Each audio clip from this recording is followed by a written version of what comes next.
Um, Perfect. So thanks everyone. Good afternoon. I'm Andrew Demetriou. Cody Gaspard is here with us today, and he's going to be giving you guys a presentation on DEC 494. Um, and I hope that, at the end of the session today, you'll have a better understanding on the what, how, and why around the regulations, how it may impact day-to-day operations and, how you guys can play a meaningful role in managing, the compliance of DEC 494. So it's something that's, directly impacting buildings here in New York City. With that being said, I'll hand it off to Cody and I'll let him run with it today. Andrew, thank you for that intro. So, as Andrew mentioned, in case you guys weren't aware, we're talking today about the New York State Department of the Department of Environmental Conservation Rule 494. And we're going to talk about what that is. All right. So, topics for today. What? So, what is DEC 494? What does it cover? And why? Um, why does it exist? Why has it been implemented? And then finally, how will it be implemented? And who's responsible? So answering the first question.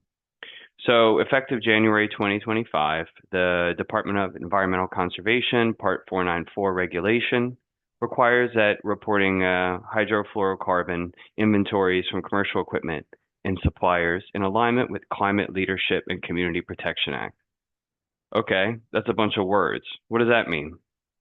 So I don't know if you guys have if anybody in the room has a engineering background, a thermodynamics, a physics background, but I thought the best way to approach this presentation first would be to give you guys an understanding about what refrigerant is, why it's regulated, what it does, where it comes from, and give you some of like a primer on the thermodynamic principles that make it work and explain to you why it's so important. So, what does all this mean? A hydrofluorocarbon is a chemical compound that is made in the lab, and it is first in the form of a liquid, but it turns into a gas very easily, which gives it this property that makes it very good at heat transfer. So any kind of air conditioning system, or refrigeration system, freezers, your fridge at home, the ones at Walmart, whatever, they operate all on the same principle of heat transfer. And the hydrofluorocarbon is a substance that acts as the medium of that heat transfer. So they boil very easily. They exist in a gaseous state at room temperature, which means that at very, very low temperatures, they exist as a liquid. And as soon as they're exposed to normal range of human temperatures that we're used to at ambient, they turn into a gas. And I'll explain why this is useful. But since they are a gas and they do have some long-term harmful properties, DEC 494 aims to regulate the emissions of these into the atmosphere. So these are contained within machinery, but all machinery fails at some point, and these components are under sometimes high amounts of pressure, which means that when there's a leak, that these gases spew out into the environment, and these regulations are meant to limit those types of emissions. So again, getting a little bit deeper into what a refrigerant is. It's a fluid compound used for heat temperature. So it absorbs heat during evaporation from a region of low temperature and pressure and releases the heat during condensation at a region of higher temperature and pressure. Refrigerants are used to transfer heat from one area to another. Transfer of heat energy creates a desired cooling effect. So we know from the first law of thermodynamics that energy cannot be created or destroyed. But what does that mean for us in terms of cooling? So the experience that we have of cooling is actually it's it's heat energy in one area being moved, being deposited into another area. So there's no in the realm of physics, there's no such thing as cool. Cool is just an area. Our experience of cool, our sensation of what cool is a place of less heat energy relative to another space. So what a refrigerant does is it changes its phase. It goes from a liquid to a gas, and then it moves into another area where it deposits the heat that it picked up, and then it can turn back into a liquid again. So where it can continuously pick up heat. And this cycle, if you're running an air conditioner, this cycle happens thousands and thousands of times. It's this continuous loop that continuously removes heat from the space you're in. This picture is a tank of refrigerant. Um, these contents are under relatively low pressure here. The canister, this is a federal environmental regulation where the canisters are of a particular color relative to the type of refrigerant that exists, and they're labeled as such. And these can only be purchased from licensed suppliers. So this guy is experiencing a cooling effect because, as I was talking about, if you imagine this is the front of the air conditioner right here, right? And in there's a coil, and that refrigerant that I'm talking with you about, it's liquid up front, but then this area, let's say it's inside your office right now or something. When it's exposed to that, like let's say, 75-degree air or whatever it might be in your office, then it evaporates, and then it moves to the rear where there's another coil, and then it gives off that heat energy. Some more chemistry for you. These have a low boiling point, turn into gas at very low temperature. So we want them to boil. Boiling enables the refrigerant to change phase, which makes it easier for the heat that we picked up to be deposited somewhere else. Refrigerants do not degrade. They're in a closed loop system. So this is really important because the chemical compound changes phase continuously, right? Like I mentioned, it'll go from a liquid to a gas and back and forth over and over and over again. But the refrigerant can be destroyed. It has to be exposed to either certain kinds of chemical processes that break it down, or extremely high heat that will break it apart as a chemical, and that's done only by licensed suppliers and reclaimers by the federal government. But one cannot accidentally degrade the refrigerant. As long as the refrigerant is in the machine and it doesn't leak out, it can stay in there forever. There's some I've seen machines that are still using refrigerant from the 60s. These are man-made chemical compounds. So the type of refrigerant that DEC 494 regulates, the HFCs, are lab made. However, there are some things, some compounds that can be found naturally, like CO2 or ammonia, for instance, that actually make good refrigerants. And for a few different reasons that I won't get into too much detail today, they may be undesirable for some reason or other. The HFCs are made because of cost efficiency, because of safety reasons. But one can use different mediums as refrigerant. Some are better at heat transfer than others, for instance. This is a diagram of the vapor compression cycle. This is a technical diagram that explains what I've said a few times now, that about the path of the refrigerant. So we start here in the evaporator where heat is absorbed from the interior space, and then it goes to the compressor. And the job of the compressor is to put the refrigerant under very high pressure. And the point of that high pressure, that mechanical input, is so that the refrigerant more readily releases heat energy out of this part, the condenser. So if you're used to having a window AC at your house and you notice that it's hot in the back, that's because all of the heat energy that was generated from the compressor here, along with the heat energy that was absorbed from the interior of the space you're in, was all rejected out of here.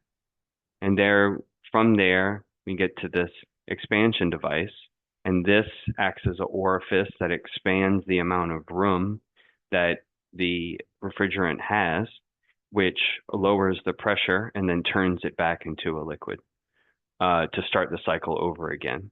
Now, if anybody's ever worked with machinery before, compressors are a very common element. You can find them in your car and your refrigerator. They operate very, very fast. So, let's say, hundreds of RPMs or more.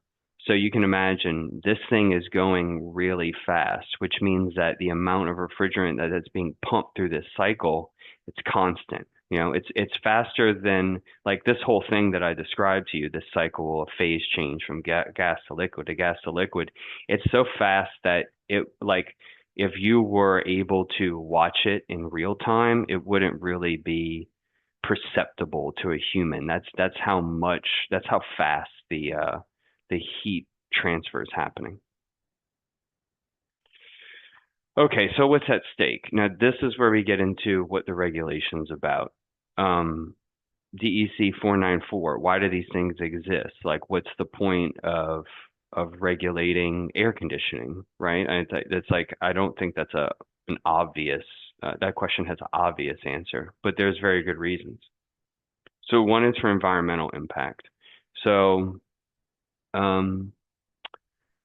back in like the history of refrigerant, there were compounds that could be used as refrigerant. Maybe they weren't as good. So just like with anything that's developed maybe in biology or in machinery or in construction, there at one point is some kind of like wonder solution to a problem, right? Like, oh, for fire suppression, we had asbestos. Wow, it works so great. Okay, then we found out that it induces cancer. Or another example is like ammonia. Like ammonia was used as a refrigerant, and I'll get that into a second. But ammonia is in its gaseous state is a nerve toxin and kills people. So it carries this tremendous amount of risk. So in an effort to come up with something that has these same properties, but is more manageable, we have scientists come up with these substances like HFCs.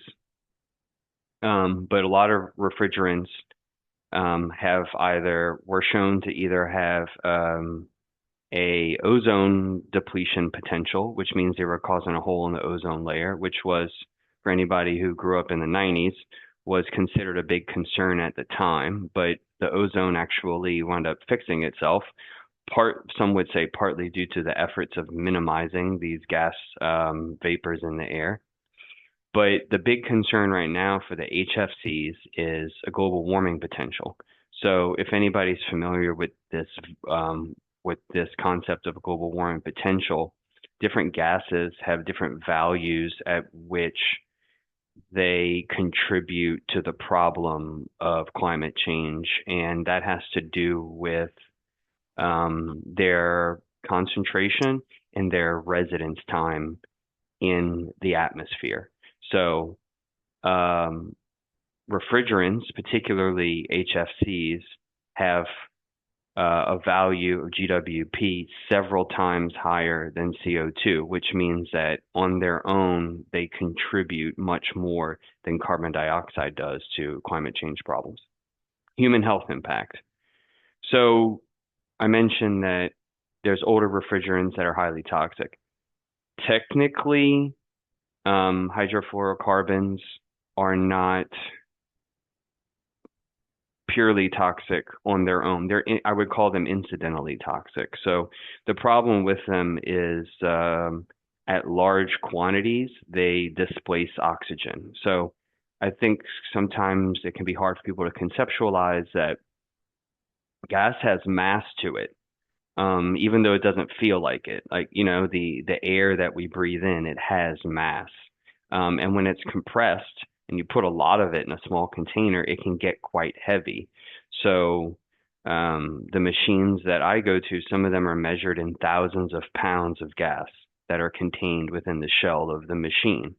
And so if for some reason, if that shell combusted and the gas was let out, it would be dangerous to the human occupants in the building because the oxygen will be pushed out of the room, and whoever was not, if they didn't have a place for that refrigerant to escape, then people would die from suffocation.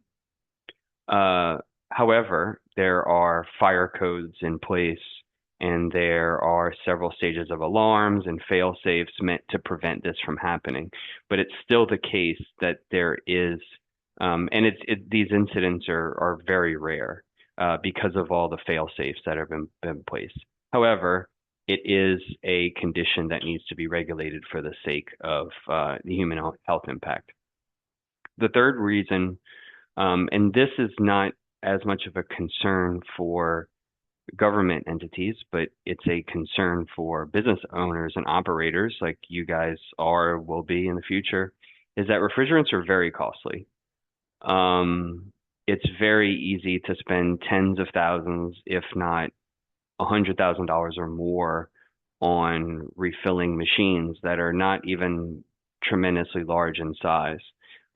Just for a reference point, I keep going back to like a window air conditioner. That's a different case. Those have a very, very tiny amount of refrigerant compared to commercial industrial scale refrigeration.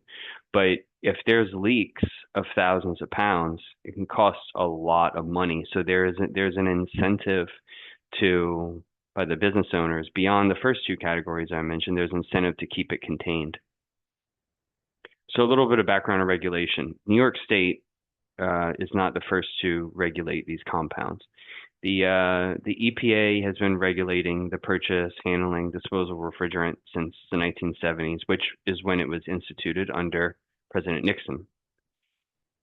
Section 608 of the Clean Air Act was implemented in 1992. Okay, this created a framework to license technicians and train them in proper refrigerant handling. I got my Section 608 certification. And you can too, if you'd like. You just have to take an exam. And I think you might have to take a short course, but it's not so bad. But you remember about a bunch of regulations and about tracking refrigerant and stuff, and why it's potentially harmful. CFCs were what was like most popular before HFCs. So CFCs, like I mentioned, they had an ozone depletion potential, and those were replaced by the HFCs. Well, the CFCs were eventually phased out, meaning that the federal government made it illegal to produce new stock, which, so the old stock can remain in machines if it's being used, but since it goes out of production, the product becomes scarce, naturally increases in price greatly, and then encourages business operators to move to newer technologies that won't cost as much. Scheduled phase out is targeted with an 85% reduction in production import by 2036.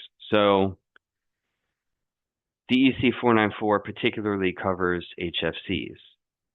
The 85% reduction, how will that happen? Well, it's very challenging, and I'll get into what I know about it so far. A lot of these targets, in case you guys aren't familiar with like Local Law 97, you remember with like climate change action at a government level, there are sometimes targets that are made as plans, as goals before all the logistics are worked out. But there is innovation in the refrigerant space that is meant to substitute one for one existing refrigerant that's in the machine with something else that can replace it so that the business owners do not have to necessarily install these really expensive new machines. All right. This is the meat of the regulation. So DEC 494, the point of it, create an inventory of refrigerants. So if the end goal is to phase out the current refrigerant that is potentially harmful to the environment, they want to know what's out there. So there is a reporting and a registration requirement for any equipment that contains over 50 pounds in it, which is a lot larger than what probably any of you have in your home, but still relatively small on a commercial scale for that to be reported. So this is a big undertaking, and the state is putting the onus on the business owners and operators to report what their own personal inventory of refrigerant is in the buildings. Limit loss of refrigerant by placing strict leak inspection, detection, and repair requirements. The repair requirements are within a couple weeks. The threshold for the leak is really small, and the owners and operators are supposed to keep record of their inventory. They're supposed to measure their refrigerant if there's a repair. Sometimes they have to evacuate the refrigerant, and there's different processes that are labor intensive that come along with like repairing these machines and maintaining them. And because it's costly to do so, there's a lot of small parts. Sometimes people cut corners, and a lot of operators don't know how much refrigerant stock they have. So this rule is meant to like start a benchmark so where everybody's keeping track of it very accurately. And the last point is to reinforce existing EPA rules. So when guys, like I said, when guys get their license and they're refrigerant operators, they know what the deal is. They signed a paper saying they know the whole thing, they pass a test, but they don't always follow the rules because they might not always be incentivized to do so. But this state regulation is meant to kind of give everybody a reminder about what the federal rules are surrounding regulation of refrigerant. These are just some deadlines, and the deadlines are based on the size of the equipment. This extends into June 1st, 2028. If you're not working directly with the building right now, this is not going to be very interesting to you, but just gives you an idea about how the scheduling works. And there is an automatic leak detection requirement for these medium and the large size, which I'll get to in a second. So these are a couple of examples of equipment that I was talking about. The left, if you guys haven't been, picture, if you haven't been to a chiller plant before, these are machines that the largest types of machines that exist that provide cooling. They provide they don't cool air, they cool water, and then the water is distributed to be used by systems that want cold water that provide cooling using the water, and they can go over a coil and a fan blows over them, and then you get the experience of air conditioning. But it's instead of direct, it's a kind of proxy system, right? So the water gets cold and then it gets distributed through a network of veins, pipes throughout the building, and it gives off heat and then it recirculates back. And so these are usually, something like this would be found in a very large scale commercial building. They might have, I don't know, in a really big skyscraper, they might have 6 to 10 of these or something. So we're talking about, in terms of refrigerant, these are the biggest that I interact with. And on premise, there may be, 20,000 pounds of refrigerant or something. I'm not sure. This image on the right is a terminal for an automatic leak detection system. And so, actually, if you were, sorry, if you look kind of closely in this zone, there's like the way that they put these very carefully calibrated sensors in different zones around the machines, and then they're meant to pick up presence of the gas that's inside, and then that will register on this terminal. Um, there's also different fail safes that this terminal can communicate with a building management system, a computer interface, where if a certain threshold is reached, then the machine can automatically shut down. And then if it trips the fire alarm, there will be a series of exhaust fans that go out to remove the refrigerant and maybe to evacuate the premises. But luckily, I've never experienced that firsthand.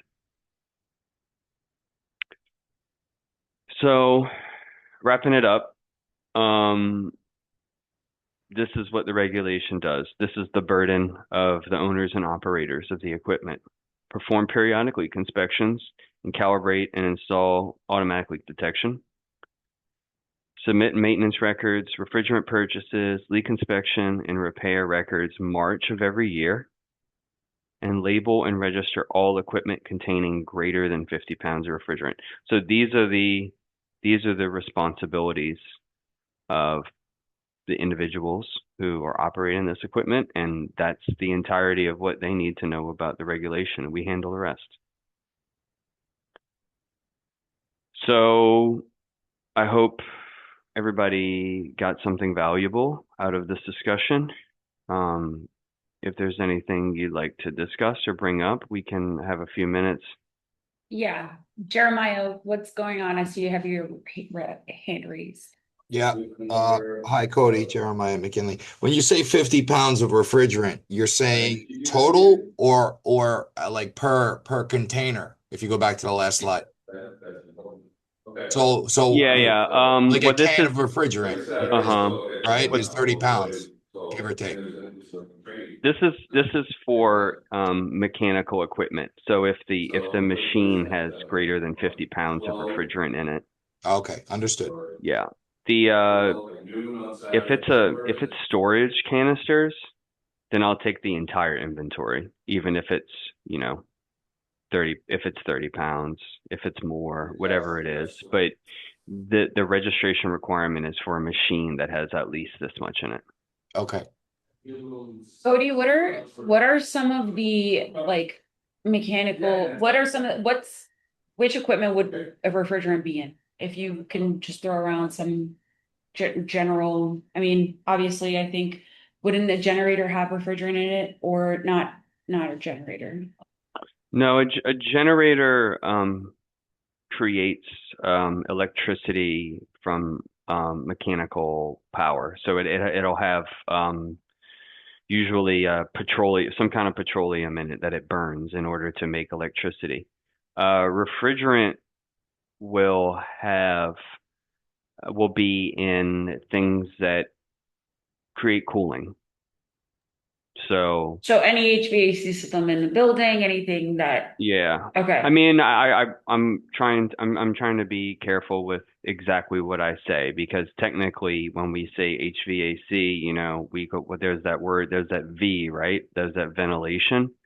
That might just be a fan that's exposed to outside. It might not have anything. It might just be a motor with a blade. So, but if it's creating a cooling effect, then it There's probably has refrigerant in it. refrigerant Okay. in it. So if it's And refrigerator, think about it, refrigerator, refreezer, air conditioner. Those are going to be the types of things that have refrigerant. we'll drop the V out of HVAC for this one. All good. May I, Elsa? May I? Yeah, absolutely. So to bring a little practicality to this, I would imagine most people here are on the commercial real estate space, right? So in your world, this is going to be your chiller system, a modular chiller or a multi-stack chiller, package units, DX units, something of that capacity, or heat pumps, right? Stuff like that. Is that accurate, Cody? Yeah, it's good that it's interesting. I didn't talk about heating, and I didn't go through what a reverse refrigerant cycle is. So it's good you bring that up. And that's why I bet, but I did catch it because I only left out the V. I didn't leave out the H. So refrigerant can be used to heat in some types of equipment. Um, it's it's still used on a smaller scale typically, but it does exist and is getting more popular. So that's a good point. Like a VRF system, is that right? Is That's that, correct. yeah. Yeah. Cody, what would be the first step in confirming in anyone on this webinar right now, confirming if they're currently compliant with this local law? Like, what would they have to do? Obviously, step one is ask your manager, I guess. But is there anything that can be done outside of that to understand, obviously, like what they need to do or what they need to get started to become compliant with the EC 49? They can call me. That is,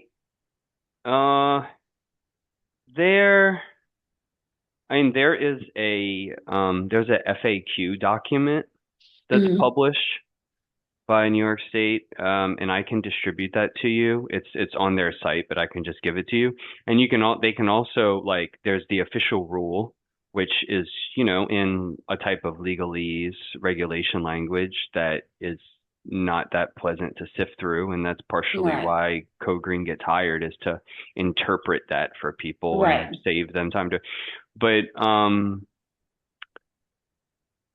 right now, I wouldn't say that anything is like immediately obvious. Like I wouldn't be right. able to go somewhere if someone had told me that they performed this registration process and somebody handled it for them, I would say, okay, well then you did it. Uh, and maybe they could show me the like paper that shows me Okay. that they're registered. But other than that, I wouldn't. There's Yeah, nothing. There's okay. nothing really apparent. There's So nothing. Yeah. if anyone on this webinar is curious to know if their building is compliant, please reach out to Code Green, Cody specifically, and get that conversation started. Talk to your manager, confirm that your building, you obviously we went over the requirements, guys. Figure out if your building is supposed to comply. If you don't know the answer to that question, reach out to Code Green. I will say one thing, Elza, that this rule right here, see this 50 pounds? Yes. So there's potential, there are situations where a building will not have to perform this work. And if they have any equipment that, if they don't have any equipment that is above this threshold, then this rule does not apply. And that could happen, there are places that are on the smaller side, or they have a lot of floor by floor equipment, and they just don't have a lot of refrigerant in the building, or it's all contained in like tiny machines, and so Right. they might not. They might just get a pass on this. So that's one way just to kind of avoid altogether. If they don't meet the 50, if none of the equipment they have meets that 50-pound threshold, then it doesn't apply to them. Amazing. I just have a quick clarification. So if the building, it's a responsibility of the building management or the operator to ensure that we are compliant.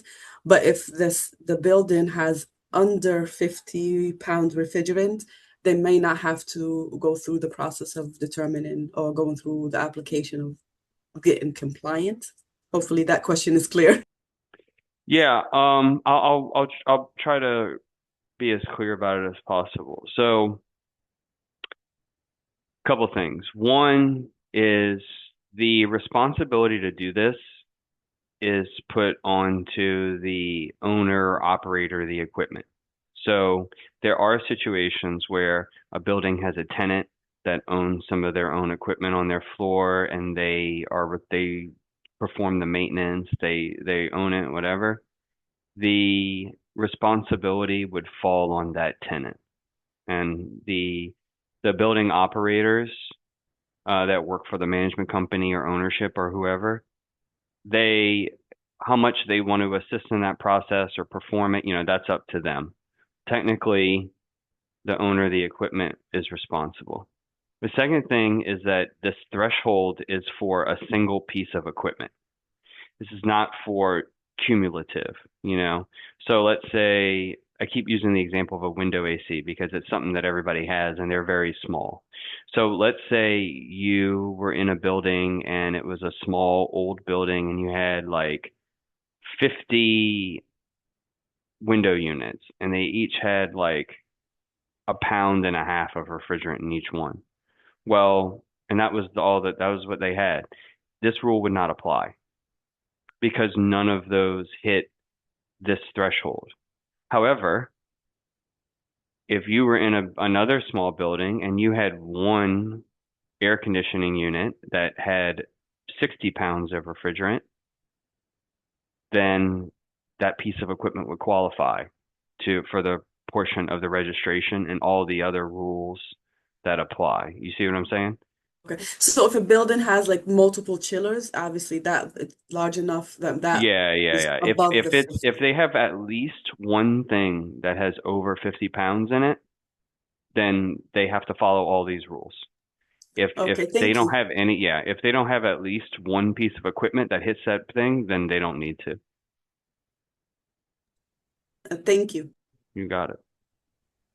Does anyone have any questions for Code Green on this call before we split?